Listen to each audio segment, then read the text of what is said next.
Friends, welcome to doctor Aparna's homeopathy. मी doctor Aparna. तर आज आपण डिस्कस करणार आहोत इन्सॉम्निया म्हणजे झोप न येणे. हा आजार सगळ्यांमध्ये आपल्याला आता बेसिकली बघायला भेटत आहे.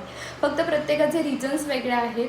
तर काही लोकांमध्ये ज्यांना ओव्हर थिंकिंगची सवय आहे किंवा स्ट्रेस, टेन्शन अशा गोष्टी ज्या लोकांमध्ये सतत प्रेझेंट असतात किंवा काही मेंटली एक्झॉस्ट असतात, ओव्हर वर्क करत असतात किंवा काही लोक फिजिकली एक्झॉस्ट असतात, अशा लोकांमध्ये हे कॉमनली आपल्याला दिसून येतं.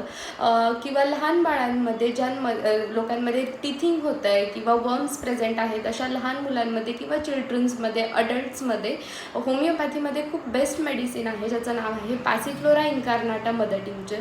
ज्या लोकांना मी सांगितल्याप्रमाणे स्ट्रेस, टेन्शन किंवा ओव्हर थिंकिंग, फिजिकली मेंटली एक्झॉशनमुळे झोप येत नसेल, त्या लोकांमध्ये पॅसिफ्लोरा खूप छान वर्क करतं. तर हे घ्यायचं कसं? Passiflora mother tincture 15 drops half cup of वॉटरमध्ये घ्यायचं. मॉर्निंग आणि नाईट अशा 2 वेळेला हे घेतल्यास तुम्हाला खूप छान रिझल्ट्स बघायला भेटतील. अशाच काही टिप्ससाठी मला फॉलो करा, कमेंट करा, लाईक करा आणि शेअर करा. थँक्यू.